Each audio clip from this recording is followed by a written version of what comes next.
Little Billy wanted to buy a bicycle really bad, but he needed $100 to buy it.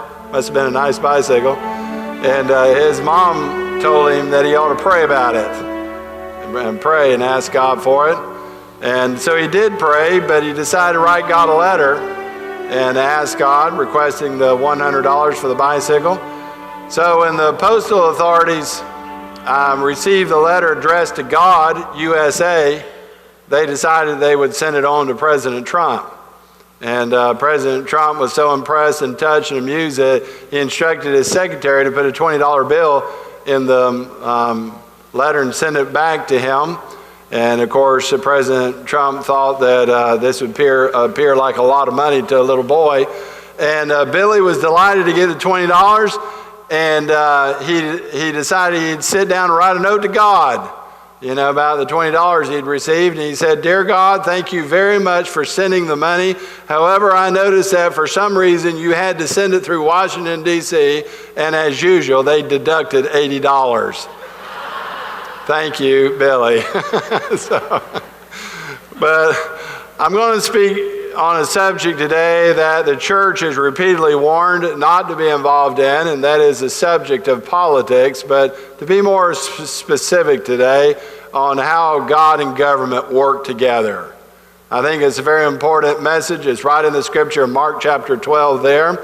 And I know that a lot of you get frustrated with politics, and rightfully so. You probably can relate to the little question that was asked: how many politicians does it take to change a light bulb? And the answer is 2. One to change it and another one to change it back again. And that's about where we are in our country, is it not? And we're about in that predicament. But some people are very adamant that God and country do not mix. But I would tell you, I do not believe that America would be here today if it were not for God. And you think about the early days of our country and godly men and women that led this nation in the direction of godliness. And President Ronald Reagan made the statement, if we ever forget that we are one nation under God, then we will be a nation gone under. And he's absolutely right. So the question today is, what is the relationship of God and government? That is the question.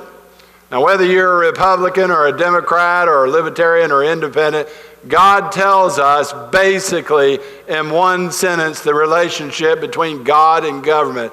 He tells us how God and government are related and how you keep both in their proper place. Now, in these verses, Jesus is telling us to support, to pray, to respect, to participate in our government. But my friend, it is only Jesus who deserves our full allegiance, our affection, and our adoration. And that's what we're going to speak about. That one statement that I gave to you, that's what we're going to speak about today. So let's look at how this story begins in the Bible in verse 13. And they send unto him certain of the Pharisees and the Herodians to catch him, talking about Jesus, to catch him in his words, to catch Jesus in his words. Now, there's 2 different powers in this world that bring people together. And that is the power of love and the power of hatred. And of course, we know that God instructs us to love. However, hatred is of the devil, and we know that it is destructive. One guy said, well, I'm not going to say that I hate you, but I would unplug your life support in order to charge my cell phone. And so that was his way of telling him, I really do hate you. But there's a lot of hatred in this world, is there not? There's a lot of hatred. And that was the Pharisees and the Herodians. Let me tell you something about these people. They hated each other. And if you look in history, you will find that the Pharisees were nationalistic of Israel, whereas the Herodians had sold themselves out to the Romans.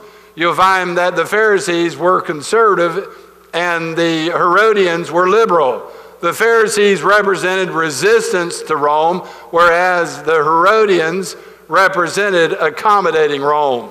These 2 groups were opposites of each other, and they hated each other, but they were cemented together.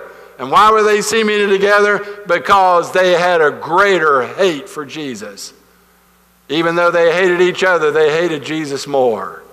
And so you'll find that they had a temporary alliance to give a subtle trap for Jesus. They joined together even in their hatred in order to try to trip Jesus up with this question that they were going to ask him.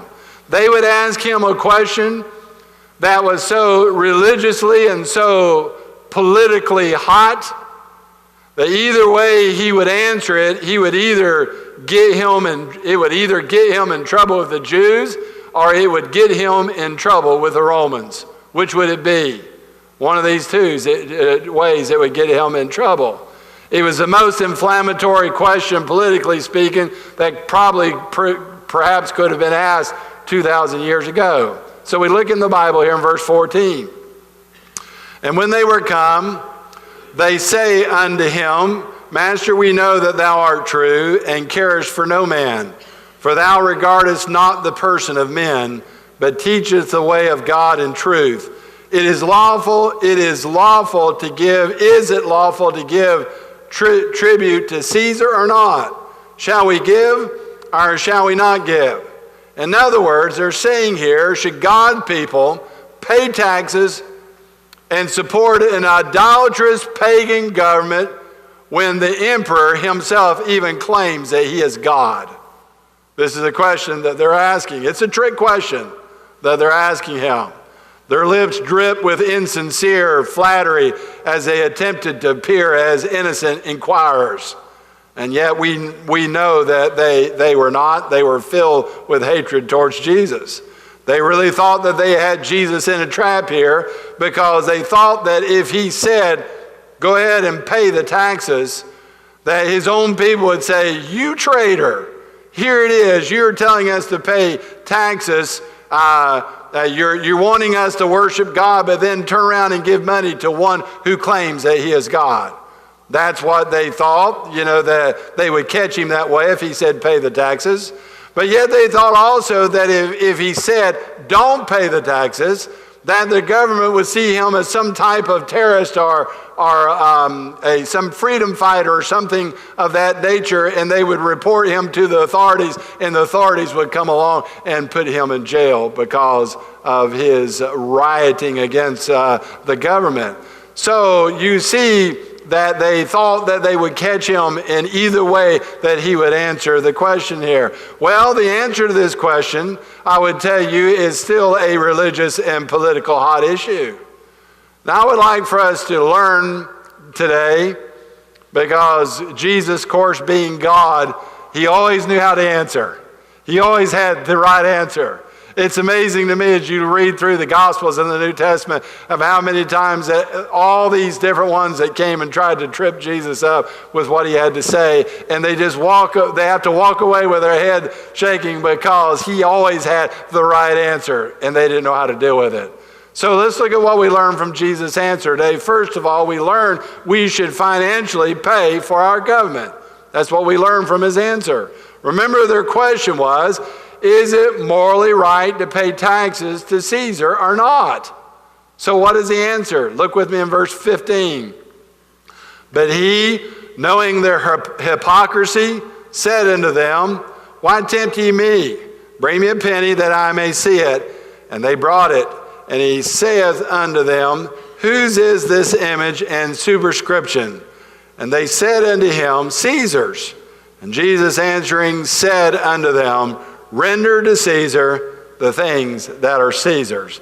Now, if you were to go with us on one of our trips, if you've been there, or if you would go to Israel with us, we're going in February of 2020. That's just a little bit more than a year away. And plan on going with us. We'd love for you to go. But you could see one of these coins. They have all different kind of shops. You can go in a shop and see a coin with Caesar's image on it. It's there. Now, I'm going to tell you, it's not cheap. You probably won't buy one. But, at least you can see one. Maybe they will let you touch it. I don't know. But there's an image on that coin of Caesar. And that symbolized the fact that they issued or they minted that coin.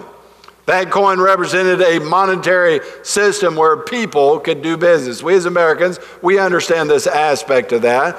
So when Jesus took that coin and he saw that image, he was pointing to them that every time that you look on that coin and that you see that image, it points to the fact that that coin really isn't your coin, that it is really the government's coin. You didn't make that coin, they made it. And you can't do business with the government unless you have the coin of Caesar, the money to do it. Well, we understand today that we pay taxes. We understand that. You say, oh yeah, I understand that all right. You know, I'm in the middle of all that right now.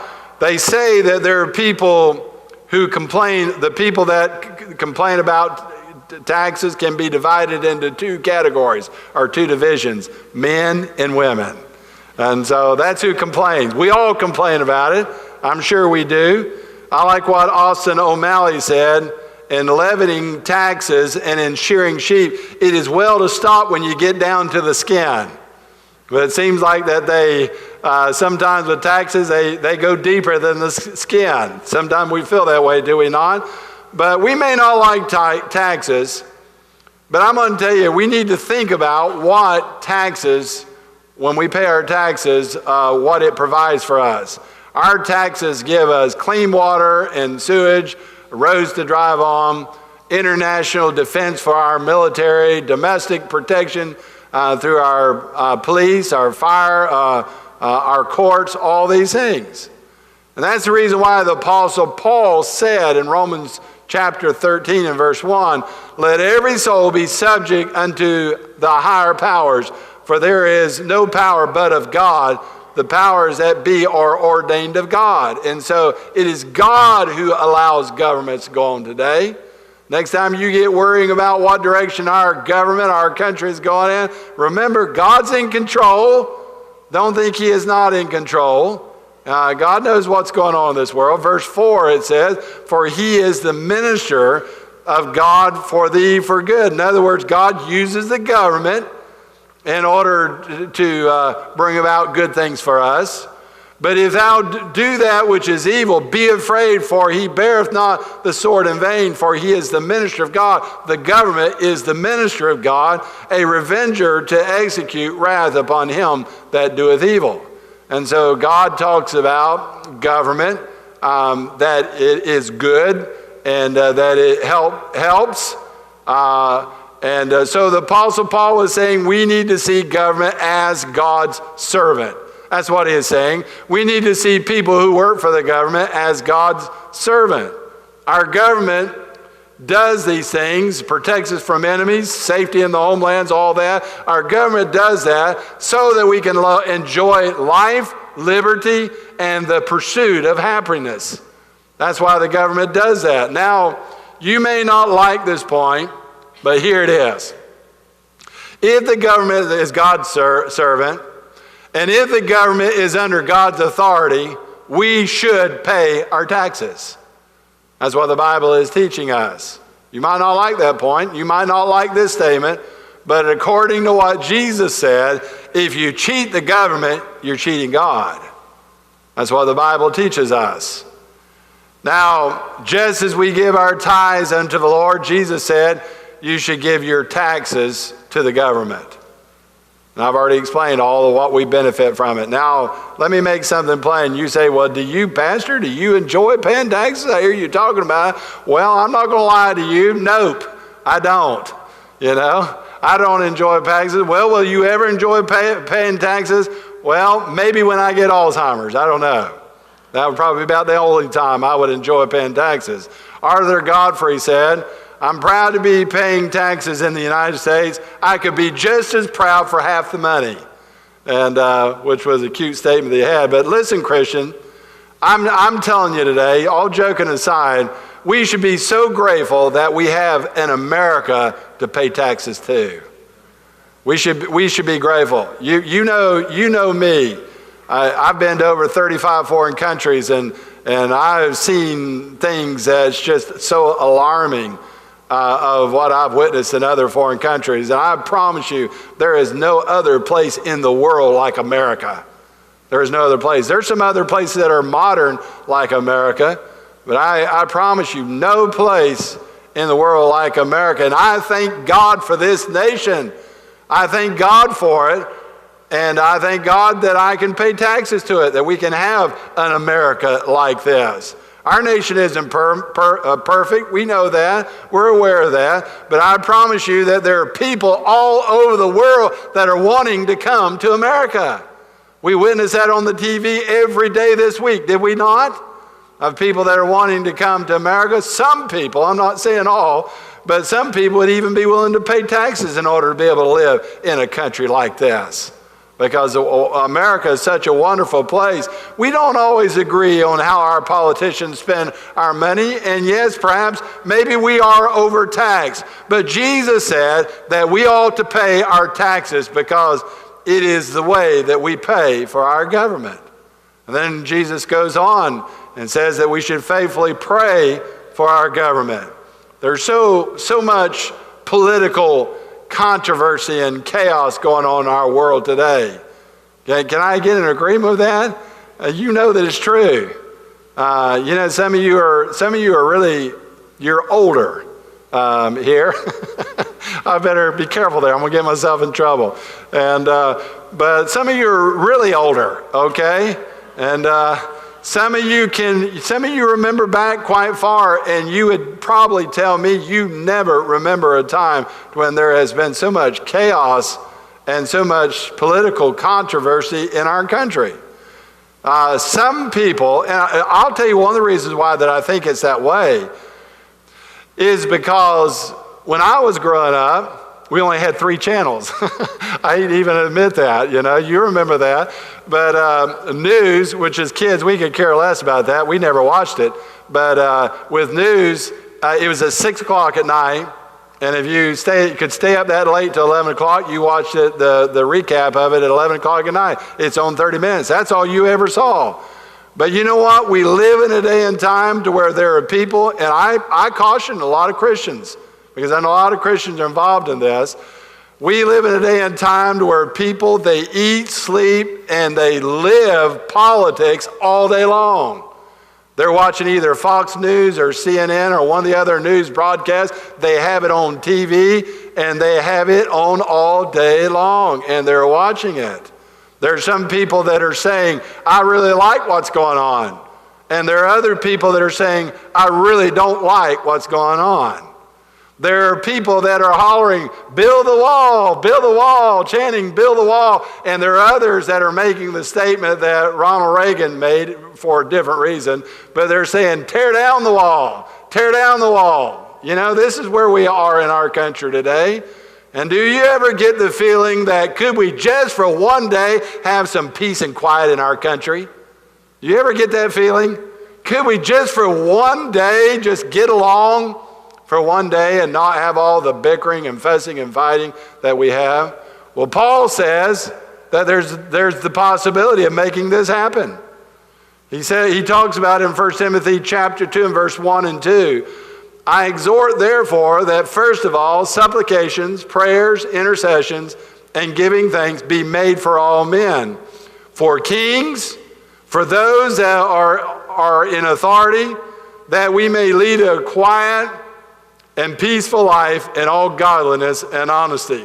Did you hear what he's talking about there? Paul is saying we need to be praying for our presidents, praying for our senators, our governors, our county commissioners, our mayors, right on down the line in the political world. We ought to be praying for them. And why should we pray for them? What is the end result? That we may lead a quiet and peaceful life in all godliness and honesty. That's what Paul is saying. Let me ask you something.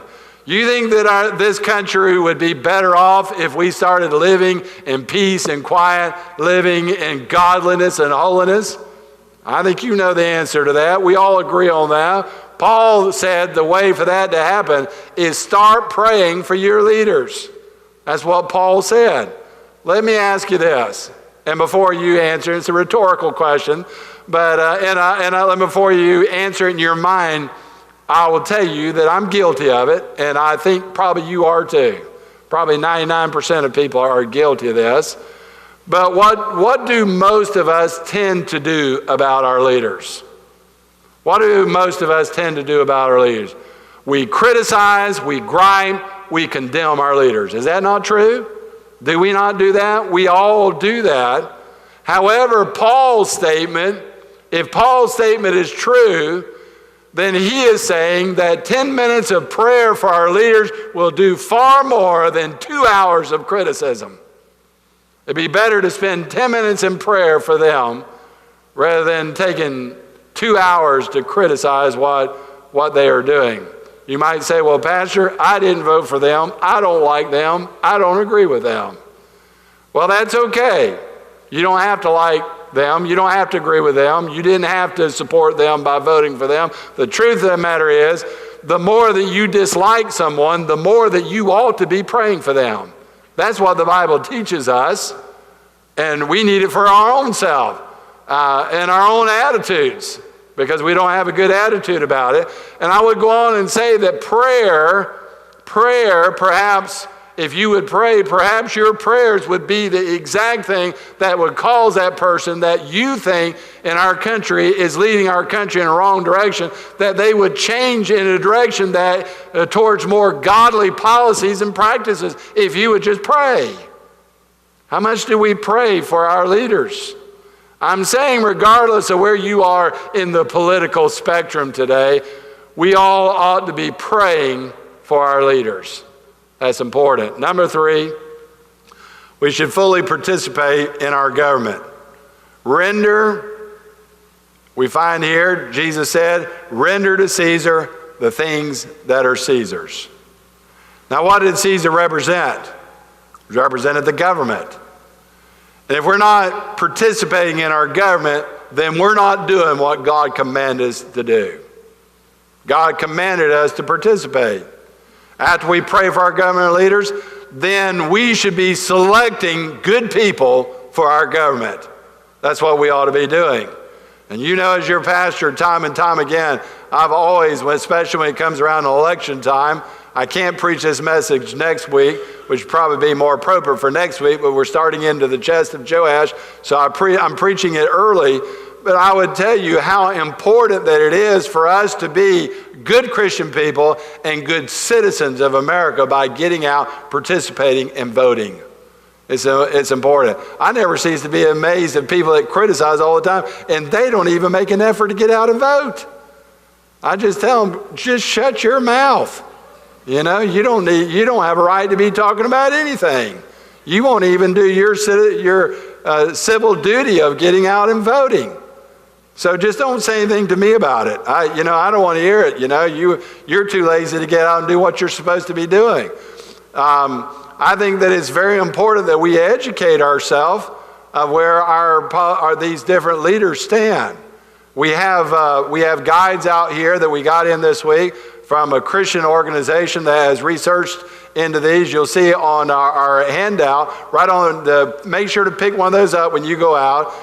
It's on our visitor center there table, and you can take that home with you. I think that it tells about the governor race or senator race. It doesn't tell about the rest of them. I wish it had all on one paper, but we've printed out, we've put it down our hallway in the foyer there. You can go there, look there. It'll be up there for the next week or two, and you can look even on those that are judges. That's one area that we've always had difficulty with, because we don't know a lot of these judges and don't know where they stand. They will not give you information.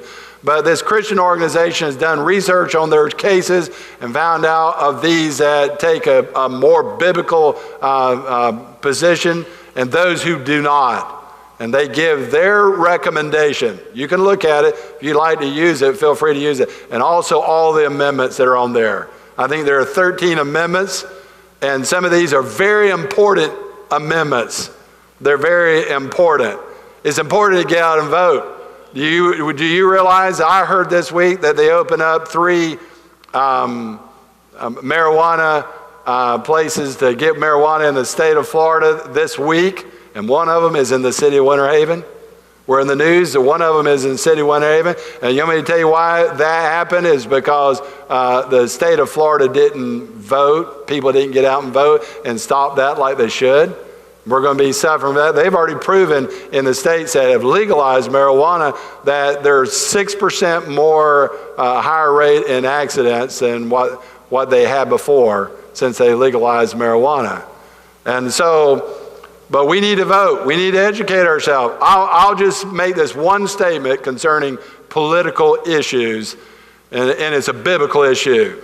It's a biblical issue with me. And that is, I am absolutely not going to vote for any candidate that believes in abortion. Any candidate that ever says that he believes that you ought to murder babies, that is totally contrary to what the Word of God says. We know, I've preached messages on abortion, that these little babies are designed by God. They're a gift from heaven. God gives them to us. And for us to rip those out of the mother's womb and kill them, God help us that we have the blood on our hands that we do. I'm amazed that God hasn't already destroyed America with as many babies as we murder every year. You look at a candidate, I am not going to vote for a candidate that believes in abortion. I'm not going to do that. I'm going to vote for a candidate that says we should not have abortion. That's one that I'm going to do. And I think that's some of the questions that are on there. You can look on there. Look at that. Franklin Delano Roosevelt said, democracy cannot succeed unless those who express their choice are prepared to choose wisely. The safeguard of democracy is education. And so he's saying we need to educate ourselves of where these people stand. It's important. So educate yourself, Christian, and vote. Be a good Christian. Be a good citizen. Get out and vote. I like the way Abraham, to lighten up a little bit here. I've tried to put a little humor in here because I know it's kind of a hot topic here, but I like what Abraham Lincoln said. He said, elections belong to the people. It's their decision. If they decide to turn their back on the fire and burn their behinds, then they will just have to sit on their blisters. I like that. That's pretty good, is it not? I've always seen Abraham Lincoln look like he's the saddest person in the world. I had no idea he had that kind of humor. And I thought that was pretty good. Well, you don't vote, my friend. You just go ahead and sit on your blisters. You'll deserve it, You'll deserve it if you don't vote. Don't complain. Get out and vote. Participate. That's what Jesus told us to do. And then last of all, I want you to see, we should fearlessly preach to our government. Let's go back and see what the men said to Jesus in verse 14. Master, we know that thou art true and carest for no man, for thou regardest not the person of men, but teachest the way of God in truth. Now that phrase, and carest for no man, means Jesus did what was right regardless of anybody's opinion. He's not concerned about what their opinion is. In our world, the political world today, they stick their finger up there and see which way the wind is blowing in a lot of cases. But not Jesus. Jesus always told the truth. And it's amazing here that even though these people hated Jesus, they had to admit something about Jesus because they knew that it was true. And that was, they said, Jesus, you always tell the truth. You always do it without fear or favor. You tell the truth to the Republicans. You tell the truth to the Democrats. You tell the truth to the conservatives. You tell the truth to the liberals with no fear, no favor. You just tell the truth. That's our Savior. That's Jesus. He tells the truth. And I hope and pray, if I'm known for anything in this world, I hope and pray that I'm remembered as a person who told the truth. There's nothing that's any more alarming to me when people don't keep their word and they don't tell the truth. We need to tell the truth. God's people ought to be ones that tell the truth. Amen. But it has been God's people down through the years who have stood up to the government and told the government the truth, even though they didn't want to hear it. You go down through the Bible, you'll find it was the prophet Nathan that stood up to King David when David wasn't right with God, and he told him, David, you're wrong. And Nathan told him the truth for fear of his own life, of what David might do. It was the prophet Elijah who went to that wicked king named Ahab for even fear of his own life. And he told Ahab, Ahab, you're wrong. You're wrong.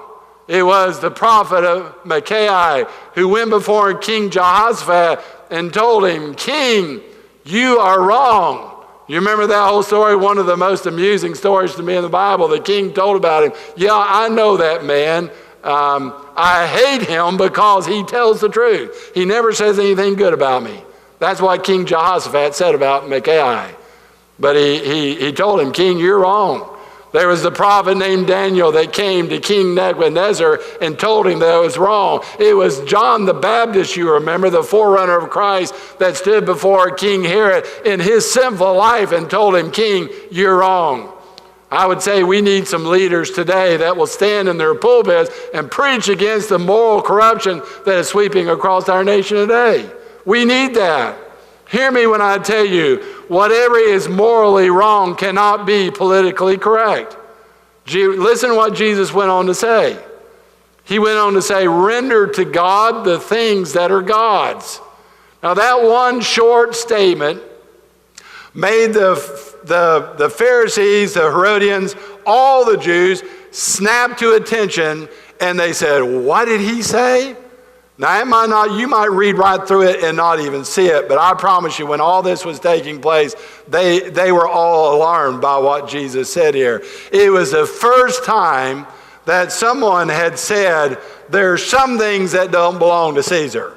There are some things that don't belong to the government. There are some things the government has no right to ask of us. That's what Jesus was saying. And to show you how brilliant Jesus is here, Jesus said to them, whose is this image and superscription? Remember seeing that there in the scripture? He was showing them that the coin was Caesar's because it bore his image, but now he goes on and talking about man, and man bears the image of God, and so man belongs to God. That's what Jesus is saying. Moses said, so God created man in his own image. In the image of God created him, him. So the Jews perked up here when Jesus said this because they knew exactly what Jesus was talking about when he said this. We are from God's mint. God's the one that created us, and we are totally his. That's what Jesus is saying here. In one sentence, Jesus solves this tricky question that they threw out to him. The first question they had of whose is the image of this superscription? And he answered, render under Caesar the things that are Caesar's. Jesus is telling us about the rights of government. He was talking about that. And okay, there are certain things that we ought to give to the government. But the second half of the question and the answer restricts the rights of the government. So what Jesus is saying here, we ought to respect the government, but we are to revere God. That's what Jesus is saying. Many people today, I would tell you, have gotten that backwards. It's backwards with them. And that's why we fight, we fuss, we get mad. It even breaks up families because they don't see eye to eye on political issues. Homes are broken up over that, believe it or not.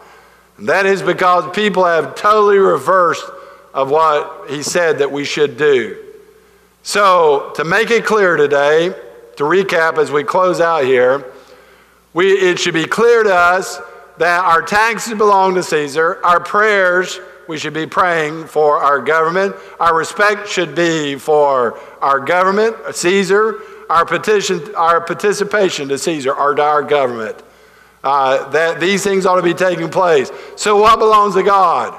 Everything and everybody belongs to God.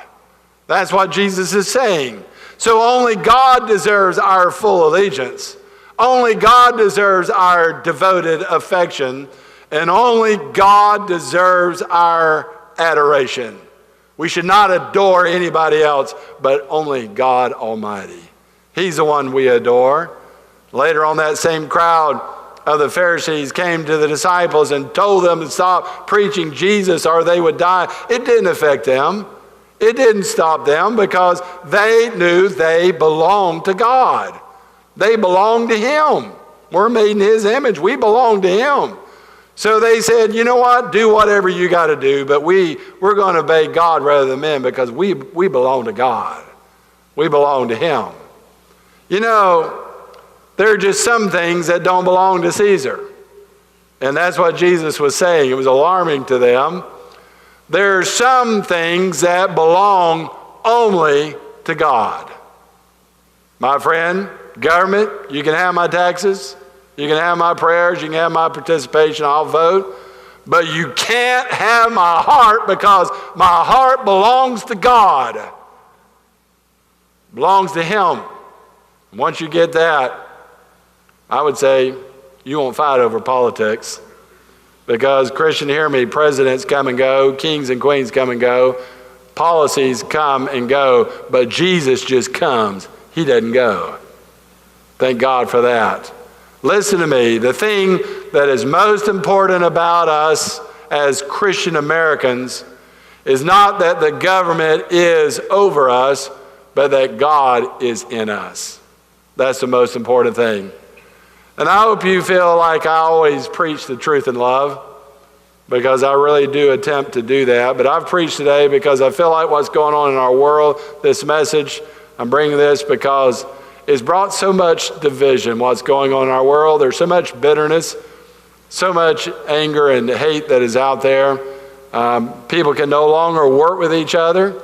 Look at our Congress. We're having trouble with the Congress even working with each other. But remember the thing that's going to be important when you draw that last breath. What's going to be the important thing? I promise you that it won't be that you're politically correct. That's not going to be the thing that's going to be important to you when you draw that last breath. The most important thing in this world is that you die spiritually correct. That's going to be the most important thing. And that can come by knowing the God who is over everything. Jesus, God's Son, came out of the portals of heaven to rescue every one of us who are lost in our trespasses and sins. We're lost. Thank God for that grand and glorious day. I put my faith and trust in Jesus Christ. How about you, friend? Have you put your faith and trust in Jesus Christ? The most important thing in this world today is knowing that you know Jesus Christ as your Lord and Savior. For all have sinned and come short of the glory of God. There is none righteous, no, not one. But God commendeth His love toward us, and that while we were yet sinners, Christ died for us. For whosoever shall call upon the name of the Lord shall be saved. Would you call upon Him today?